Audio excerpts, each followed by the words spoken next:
الشيطان الرجيم بسم الله الرحمن الرحيم. Assalamu alaikum wa rahmatullahi wa barakatuh, my dear brothers and sisters.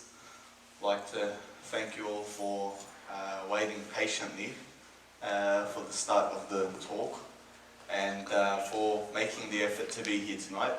Inshallah, all together we are going to discover and get to dwell into more details about the life of one of the greatest leaders within both within the Islamic history and history generally as well. So, inshallah, before I get started, I wanted to mention a couple things with regards to during the process when I was looking into the research of this talk tonight. What I've realized is there's two different approaches, and so there's not a unified understanding or a perspective on the life of Abdulhamid II. It's very interesting because we're not talking about, Asian history. We're not talking about 300-400 years ago. We're talking about just recently, 100 years ago, just over 100 years ago. And even though there's so many resources that we can look back at, it again shows a downfall in our Islamic world, where we disregard or we don't give the importance that our ancestors have given for education. Because it's very interesting that when looking into sources to put this talk together, unfortunately there weren't many sources, local sources or traditional sources. There were some, and like I said, there was two different approaches, and tonight's talk, inshallah, is I'm going to do my best to give you all a balanced approach of what Sultan Abdulhamid Khan's life was and how he went about it. So, like I said, there was two different resources that I've had to take or reference. One was the typical Western resources, and the other was the traditional. And what you can see automatically before you get started is from the headings, from just mentioning milestones within the life of Abdulhamid Khan, you can already see there's a bias. Oh, here's oppression, here's this, it's a Western source. And then on the other hand, and unfortunately, as I say, anything I say is my personal view and what I have looked into and researched. So if I make any, if I say anything that may not be true or may be a different view to yours, I'm more than happy to agree to disagree, inshallah. And I may be wrong. I'm happy to be approached on that regards as well, inshallah. So please have a look into it and if you've got a different view, more than happy to stick to that. I want to stick to a time limit as well, because when I was looking into the research, there's so many headings that we can sit through and feel the inner the body section of those headings.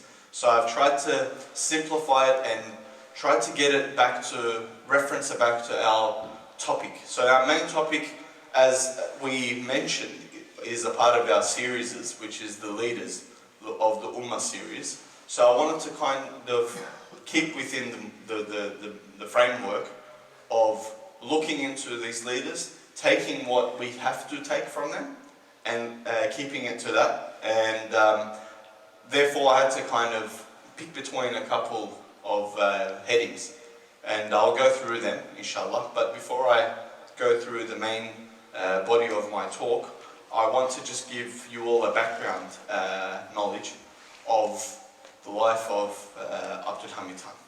So Abdulhamid II was the son of Abdulmejid and was born in Istanbul on the 21st of September 1842.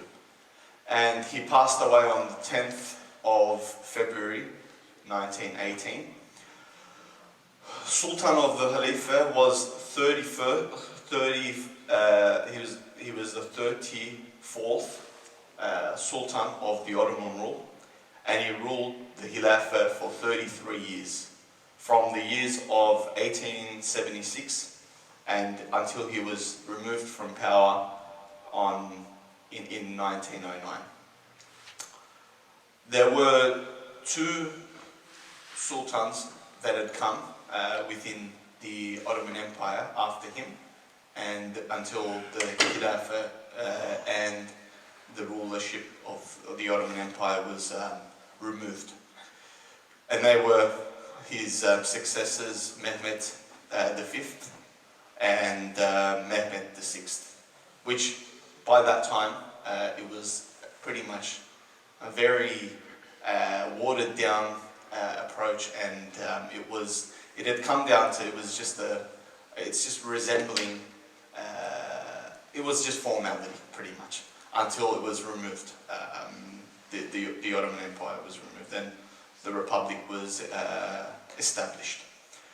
So before I get into the main headings that I want to mention tonight, one of the things that I don't want to miss before I continue, because I didn't get too involved with that side of the talk or that side of his life.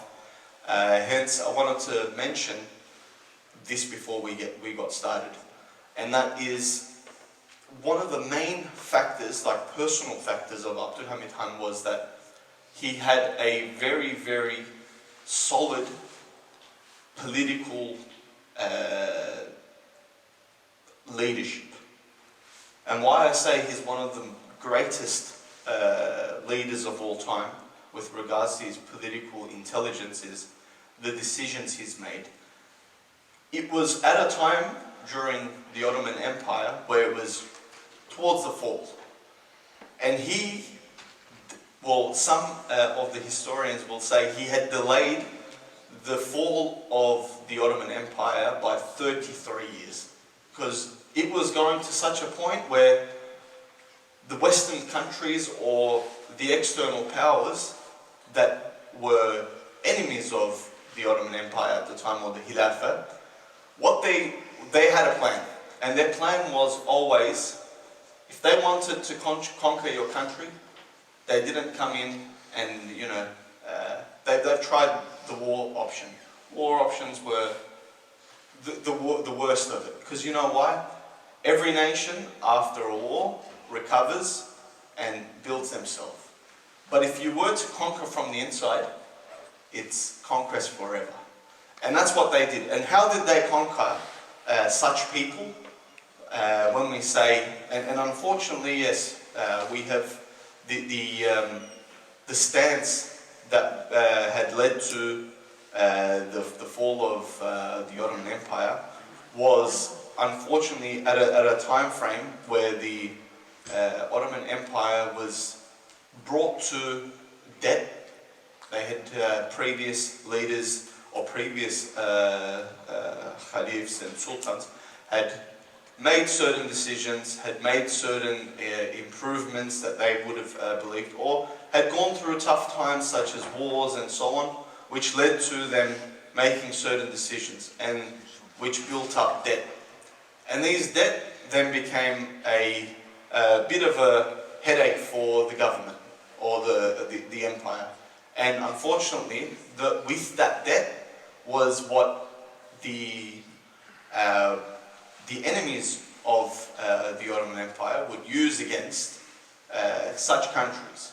Or whenever they wanted to take over, they would go out there, and this is a saying from Professor Dr. Nejmuddin Erbakan, where he would say, if they want to conquer you, they wouldn't do it by coming and invading your country. They would make you, they would first divide you amongst each other, and without your unity, you're no longer strong. Therefore, what they will do after that is, if they want to take down your government, they will start imposing debt. They'll make you come to a point where you're financially going through hardship, and the government starts taking debt. And debt with interest, and the reason why interest is haram, is very, very clear, because once you're in, it's very, very hard to get out. You're stuck. You'll be working, it's like getting stuck in a muddy swamp where you're trying to come out. The more you do is putting you back further back in. So that's the plan that they've imposed, and with Abdulhamid coming into power, he had done his best to the point where he had paid off close to like 90% of the existing debt. And along with that, he's done many, many great achievements within the country, and also on a political level as well. So I want to mention the couple headings that I want to go through, but like I said, I want to stick to a time frame. As I always say, when these talks, when I get out of a boundary and I'm not limited, I may take it a bit further where I'm boring you guys out. So more than happy if there's any questions at any time. Anyone can, raise their hand or speak. I'm not offended, not upset in any way of that as well. So let's just say it's been about 10 minutes that we've started. I'm going to try to do my best to finalise between 45 past and inshallah about 8 o'clock, before 8 o'clock. So the main points that I want to mention about his life, and the first one being a very interesting one, and a point that I wanted to mention because it gets overlooked a lot within our world, and just to shed some light on that field, which is the significance he placed on education, arts and sports. Another point that I'm going to be referring back to is his love for the Prophet ﷺ, and also along with that, because it coincides, is the revival of the Khilafah. And then the third point that I want to touch up on will be his safeguarding of, as you know, Palestine and Al-Aqsa. And that'll pretty much wrap up the main body of my talk, and we can finalise it from there. But at the end, inshallah, I'm going to try to recap. And with my recap, I want to do a little bit of the C word, which is criticism, which we don't like as Muslims, as Turks, as well as the Middle East. We don't really know how criticism works. We tend to see it as a negative, as something negative. In fact, if we have a positive look on criticism, it will do nothing but better us. And sometimes it's upsetting, and sometimes it gets us very, it gets us upset that hearing the tough side or hearing our negatives is something bad and it upsets us. But at the same time, if it builds us to be better and if it teaches us a lesson, that's the way we should be going. Because if you're not ready to learn from your mistakes and change as the years change as well, you're bound to fall. And we need to take lessons from our history as well, inshallah. So I'll get started with the one that I mentioned as being one of the most important points is the importance he placed on education, arts and sport. And starting here, I would like to mention, as I mentioned earlier, that Abdulhamid II paid off close to 90% of the debts of the government, of the empire. But along with this, he focused on building universities, libraries and schools. He financed the construction of hospitals and nursing homes. A couple which, yes? Who are the debts to? This is to, there was what's it called? A organization that was within within the country as well, where the debt was collected, and it was external debt. It was internationally funded money that was run through an organisation within the land, the homeland, and it was that organisation which would put the pressure back on the Ottoman Empire, and it would go to such extent where they start putting limitations, because now that you owe the money and you can't pay by a certain date, they would say, hey, you can't, harvest so and so, fruits and vegetables. You can't mine certain, rocks and so on. And these limitations will pretty much bring you to a point where you will never be able to pay your debt, even though you've got underground, rocks that you'd probably be able to sell, or oil, petrol. They put those sanctions, which then prevent you. But again, it's an external organisation that would be the mediator. As we were saying, so that he has built hospitals and nursing homes. Along with that, Sultan Abdulhamid II, another point that I was very shocked, was he knew French, Arabic and Persian. And why I say interesting is, unfortunately, I know so many people that, that live in this country as well, and my, parents are involved with this as well, where, we come to this country and we struggle to learn another language, and it's a language that we deal with every single day. And I'm telling you, that's why I said it's going to be a little bit critical. Maybe I'm not, I'm not right in what I'm saying, but unfortunately, we should better ourselves. And this is why I look back and see why, Abdulhamid II is so successful. We sit here and we talk about successes of our greatest leaders in the past. They were only successful because they put the hard work. If you don't put the time and if you don't put the effort, success doesn't come because you sit on your backside. This is the obvious nature of how you achieve success, and that's why you say when I speak to non-Muslims as well, and I say you speak to them about Islam and they go, oh, how come the non-Muslims are running the world, and they've got all the money, and the Muslims are going through all this hardship, and they've got bloodshed in their countries, and it's all war-torn countries, and they've got corruption and so on. They start listing. It's because unfortunately we don't work. We don't do our best to uphold the principles of Islam. That's it. And if you don't work, you will not receive the outcomes.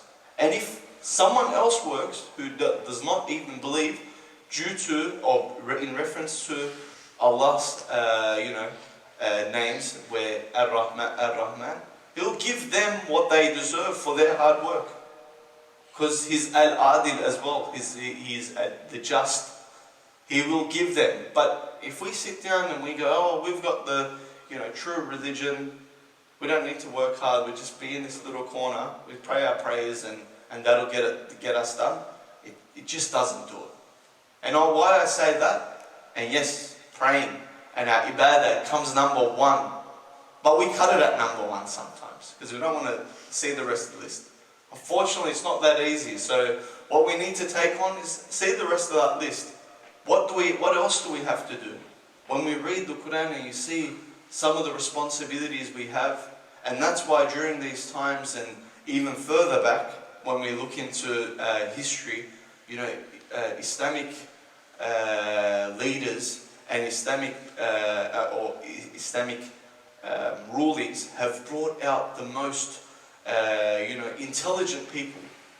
We've come up with algebra, all these other wonderful intelligence and excellence, advances that we've done in education, but we've allowed the West to take them from us and to pretty much resell it to us as if it's theirs.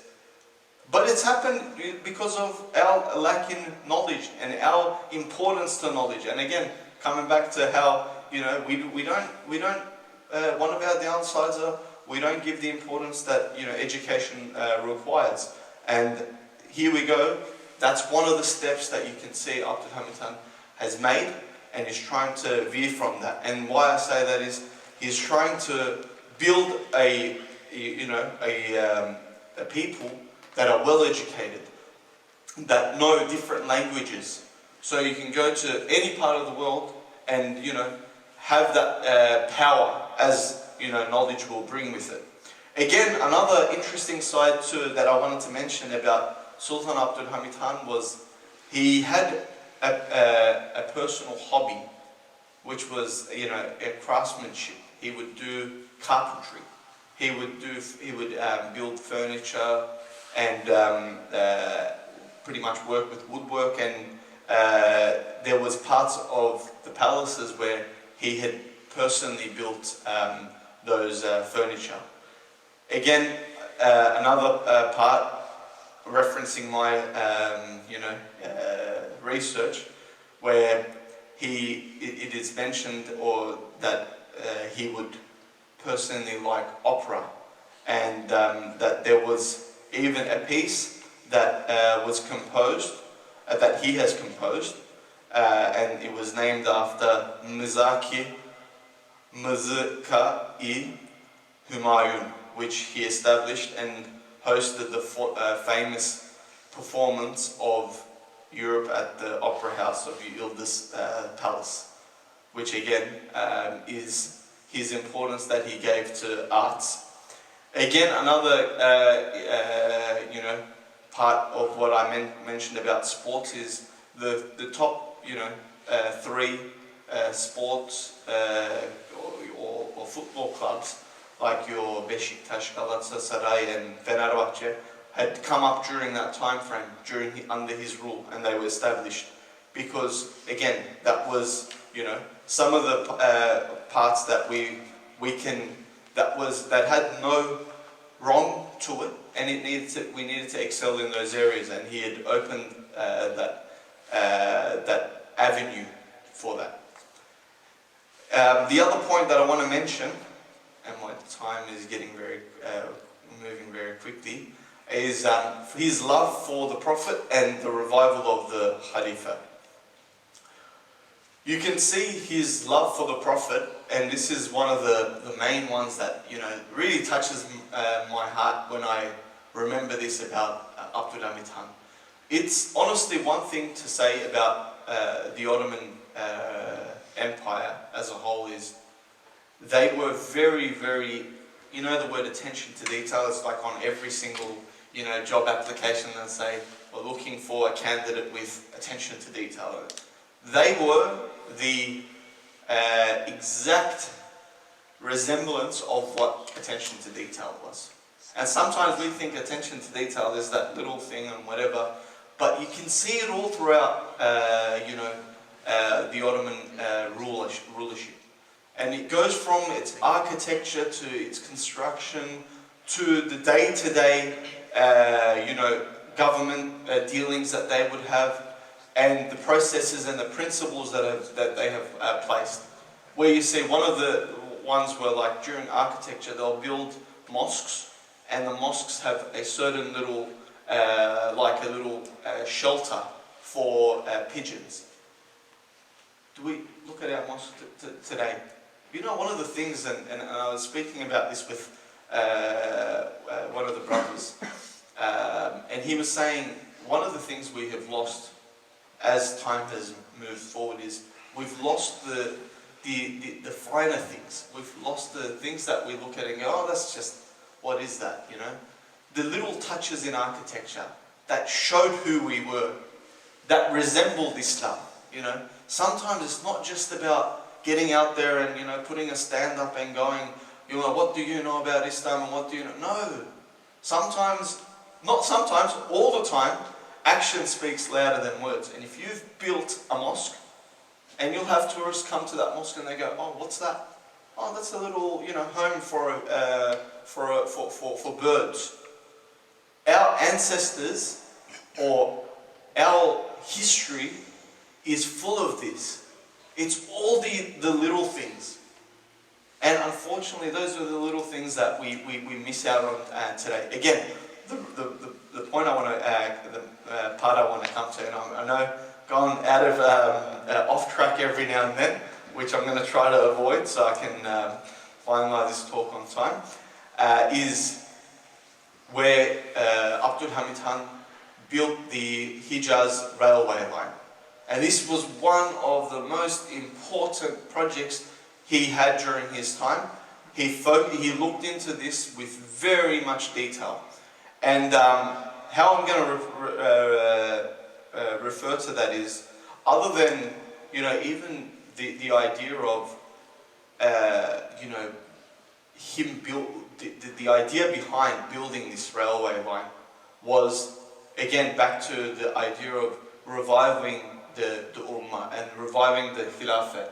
And what I mean by that is, if you don't, like there's a Turkish saying, let's say, gözden uzak olan gönülden ırak olur, which means, which translates to, if you don't see someone, you're bound to be, if you don't get to see someone, you're not going to have that attachment. You're not going to be close with that person. So we're so far, if we're not going and getting to see our brothers and sisters from different parts of the Muslim world, at the end of the day, it's going to be, the love isn't going to be there, it's going to decrease. So he said, he was looking at this railway line like, if, main point was Hajj, every Muslim has to go to Hajj, and that would make it easier. But along with that was just general travel. Let Muslims from, Istanbul travel to Medina, and to, Damascus, and to, Iraq on the way. Many places, but what it's doing is getting Muslims moving around each other and getting to see each other and building that love. And the fine line that I wanted to mention about the love that Sultan Abdulhamid II had for the, and the attention to detail that I was mentioning was where the train line and the tracks were getting installed through Medina, Abdulhamid II advised to install certain silencers, the track silencers, a certain material that they used, in order to reduce the noise the train tracks made. Just because, with the intention, look, it may do it, it may not get it done, or it may be, when you look at it from a very, materialistic manner, you'd be like, a certain person's passed away. He's not going to be upset, he's not sleeping or anything. Deep, the thought process was that they would think, I don't want to, disrupt or, cause nuisance to the Prophet ﷺ. Hence, he was ordered to install silencers on the tracks. This is the type of detail that, these such great leaders have went to. Again, along with that, his love for many other points, like where he renovated Mecca, Medina, and went to further improvements such as in constructing hospitals, barracks, and infrastructure to safeguard Medina and Mecca. There were many floods there at the time, and there was certain structures that he built to prevent that as well, which again which again gave hardship to even people that were going to Hajj each year. And very recently, I even found out during Abdulhamid Ii's rule, he actually sent someone to Australia towards the early 1900s, and where I get my reference from is, because you won't find this online, is actually from the Turkish consulate when we were there a couple months back, and we were having a discussion, and Abdulhamid II came by, and during our discussion this was mentioned, and he said, I was looking through the archives of the consulate, and there was a government personnel that was sent formally to Australia during the early 1900s. Again, with the intention, there were Muslims here. There were the Afghan settlers, the Kamalis, so that were here, which again, when you have the intention of being a Halif, you have to open your arms wide to the entire Islamic world, and you need to care about every single Muslim all around the world, and areas where potentially Islam can spread, and that's all around every single part of the world. So again, there's a couple areas mentioning, to the Indian Ocean, to Portugal, and parts of Asia. I'm going to have to get a bit, speed up a little bit because I'm coming to the end of my time limit as well. Next point is safeguarding of Palestine. I'm just going to go through it. Most of us know the story or the event between Theodore Herzl and Abdulhamid II. How they've literally tried to purchase, or Theodore Herzl tried to purchase land from Abdulhamid II. And again, I'll just go through very quickly, just the response he gives. This is, keep in mind, this is at a time where the Ottoman Empire is in debt. This is at a time where we're going through hardship. Yes?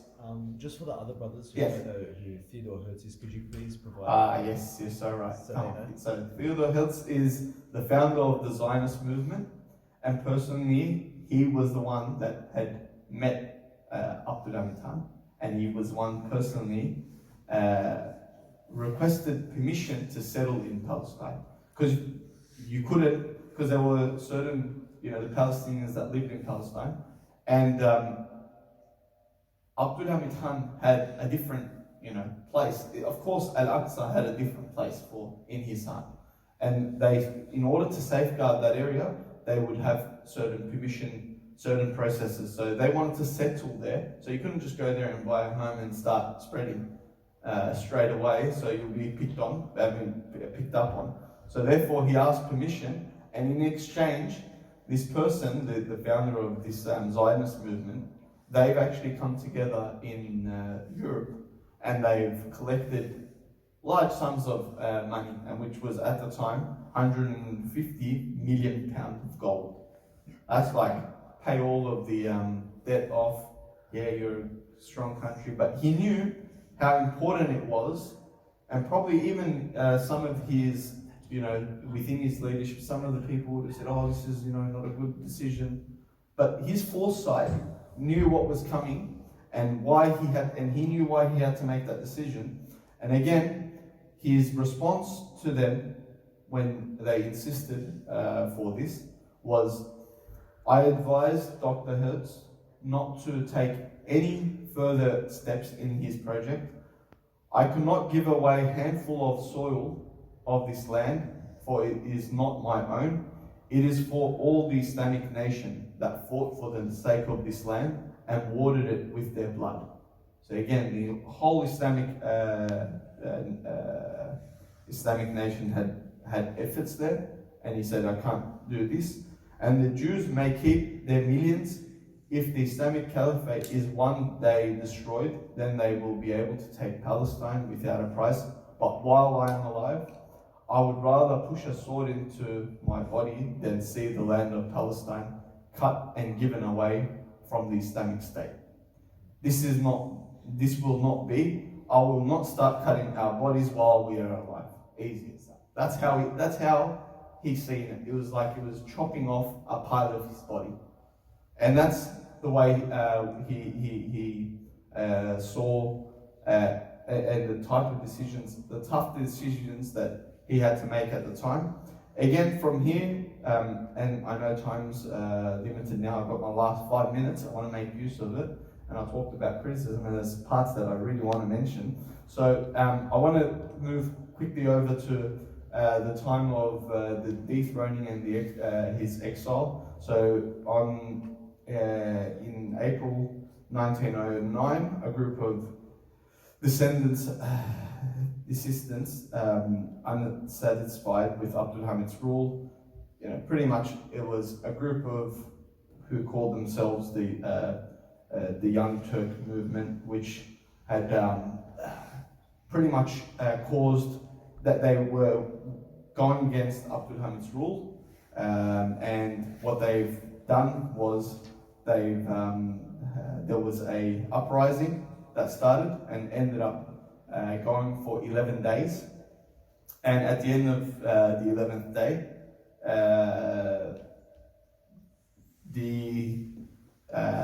Abdulhamid II was